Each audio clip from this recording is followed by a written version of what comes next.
Natal, boa tarde, meu querido irmão, boa tarde, minha querida irmã, que a graça e também a paz do nosso Senhor e Salvador Jesus Cristo, mais uma vez, sejam nossas companheiras em mais esta edição do programa Explicando a Bíblia, neste dia 20 de fevereiro do ano de 2014.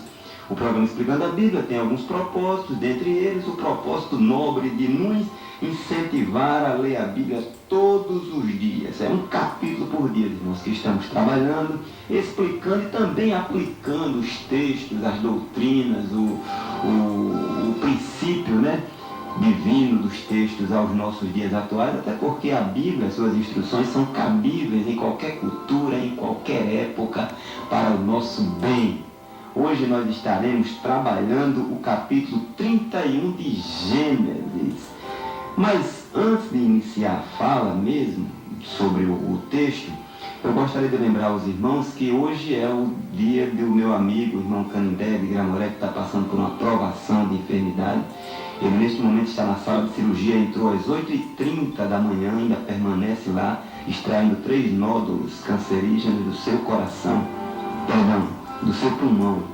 E a esposa dele ligou para mim há pouco tempo, assim que eu entrei no estúdio, pedindo oração, até porque está todo mundo na esperança de que, mais uma vez, ocorra da forma que esperamos. Ele entre e saia com a vitória na mão e cantando ao seu Senhor. Os irmãos orem a Deus pelo servo dele, porque isso é bom e é salutar, e uma família vitoriosa, com um culto ao ar livre, em honra ao nosso Deus por um livramento. Se Deus achar por bem fazer diferente, a vontade dele é a melhor e que resignemos a ela. Porém, a nossa vontade é que ele venha recuperar-se, apesar da coisa ser já do âmbito do milagre de Deus. Veremos hoje, irmão, no capítulo 31 de Gênesis, o retorno de Jacó à terra de seus pais, também a forma escondida como ele, Jacó, decidiu partir. Veremos a perseguição que seu sogro e tio Labão empreendeu ao saber da sua fuga, o encontro de Labão com Jacó, quando ele perseguiu e encontrou, e o pacto que eles fizeram depois de uma acirrada discussão ali. Hoje, devido ao tempo que dispomos e as excelentes lições, o tempo que dispomos é 1 hora, Aí nós temos excelentes lições hoje para comentar. Não utilizarei a Bíblia Viva na leitura, pois o texto é um pouco extenso. Aí pode ser que eu leia a Bíblia Viva e repita novamente na corrigida, que é a Bíblia que eu utilizo para comentar. E farei então leituras em partes, explicando cada perícope e fazendo também a aplicação para os nossos dias. Utilizarei a versão clássica, utilizada por diversas denominações, inclusive pela Assembleia de Deus, que é a Revista e Corrigida de Almeida. Os 3 primeiros versículos dizem assim: Então ouvia as palavras dos filhos de Labão, que diziam: Jacó tem tomado tudo o que era de nosso pai, e do que era de nosso pai fez ele toda esta glória, ou fortuna, dependendo da sua tradução. Viu também Jacó o rosto de Labão, e eis que não era para com ele como dantes. E disse o Senhor a Jacó: Torna à terra dos teus pais, e a tua parentela, e eu serei contigo. Vemos Deus aqui cumprindo a sua palavra, uma coisa que é peculiar, Senhor, intrínseca mesmo a ele, de proteger, ou como ele próprio falou aqui, sendo com Jacó e livrando-o de uma possível maldade, tanto por parte de Labão, como por parte de seus filhos. Esses homens, eles eram estreitados com a ganância. Eles não suportavam a prosperidade econômica de Jacó e a consequente derrocada financeira que passavam toda a família, Precisamos considerar, irmãos, que nessa altura dos acontecimentos, Labão estava de cara fechada para Jacó, julgando-se enganado, e os filhos de Labão dizendo abertamente que Jacó havia roubado seu pai, como o texto mesmo relata, Tudo injustamente.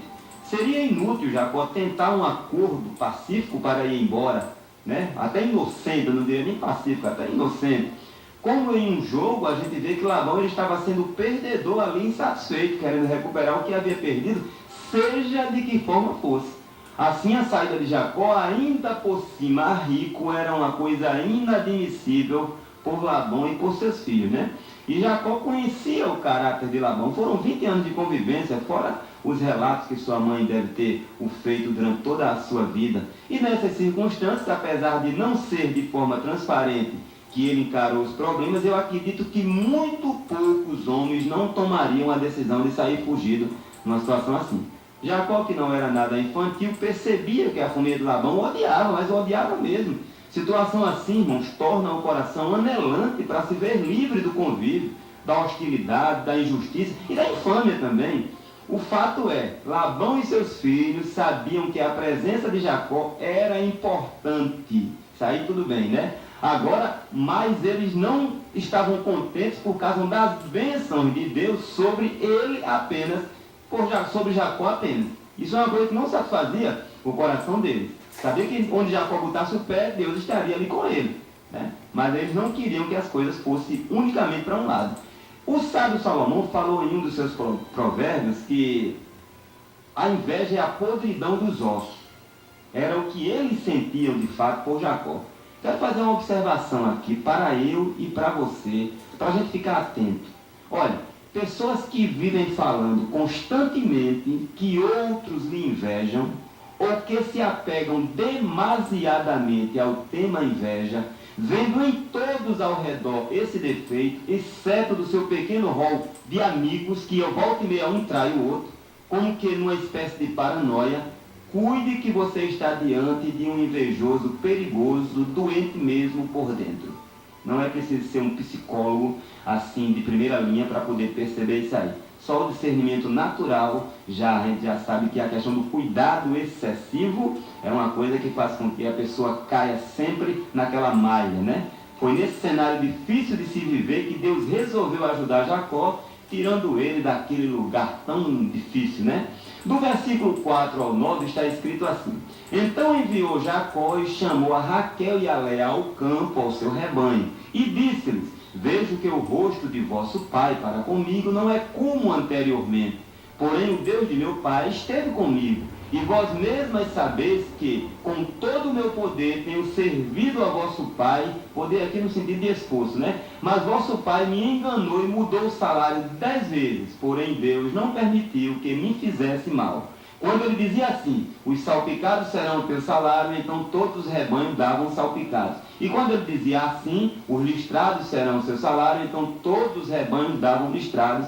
Assim Deus tirou o gado de vosso pai e mudeu a mim. Olha, essa parte da leitura resiste a que Jacó chama Raquel e Léia para uma reunião em família.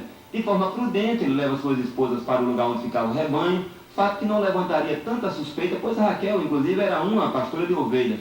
E também fora da vista de alguém que pudesse delatar os seus planos para Labão. Ali ele expõe o comportamento hostil de Labão para com ele, fala do intuito de Labão em deixá-lo sem recursos financeiros quando usou o estratagema de trocar seu salário em 10 ocasiões, e revela que foi a vontade de Deus tirar a fortuna de Labão para lhe dar. A forma mais sensata e eficaz de resolver problemas, irmãos, difíceis especialmente, em família, é o diálogo. Não tenho dúvida disso aí. O diálogo sadio, sem teima, cada um ouvindo o outro falar, não esperando a vez de falar ou descarregar, mas ouvindo mesmo e desarmado mentalmente. Nessas ocasiões, o Espírito de Deus opera e trabalha em todos os corações envolvidos. Eu estou com 29 anos e 4 meses de casado, fora quase um ano de namoro. Eu agradeço a Deus por ele segurar o nosso lar através do diálogo e o culto doméstico. Passamos por momentos dificílimos, não apenas vindo de fora, mas entre nós, o casal mesmo. Agora, a sensatez sempre nos impulsionou a resolver parlamentando mesmo, nada de ficar de mal. Em respeito à delicadeza de certos momentos, a gente evitava resolver no calor e suspensão de ânimos, mas na primeira ocasião, um ou outro procurava a resolução e não havia resistência.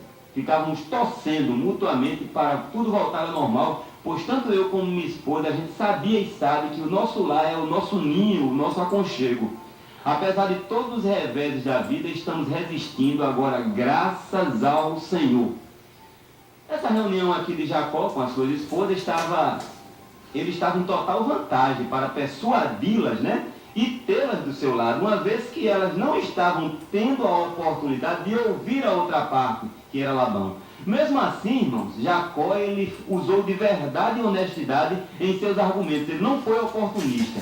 Não existe nada mais convincente do que a verdade. Eu vou repetir, não existe nada mais convincente do que a verdade. Quem trabalha com a verdade não precisa se preocupar com o que vai falar. É só a verdade, é só jogar o que já tem dentro de si. Por isso que Jesus, ao orientar seus discípulos, e isso é extensivo a nós, falou para que eles não se preocupassem com o que deveriam falar em suas defesas e em defesa do Evangelho, pois o Espírito Santo, que é o Espírito da verdade, contextualizando, colocaria palavras em suas bocas. Implicitamente, irmão, Jesus está exortando os seus discípulos, a mim também, a trabalharmos ou trabalharem só com a verdade. Dessa forma seriam agentes comissionados por Deus, né? Autênticos cidadãos dos céus. Se a mentira, irmãos, que é uma ferramenta patenteada por Satanás, nos acompanha ainda que esporadicamente, o Senhor que falou da impossibilidade de servirmos a dois senhores, nos deixa resolver sempre as situações por meio da mentira. E com mentira é derrota certa, ainda que isso venha a demorar um certo tempo. Mas por enquanto a gente vai ouvir mais o primeiro hino, né? Vamos ouvir com o irmão Esteve Jacinto, o hino Ele é Maior. Olha a beleza desse hino.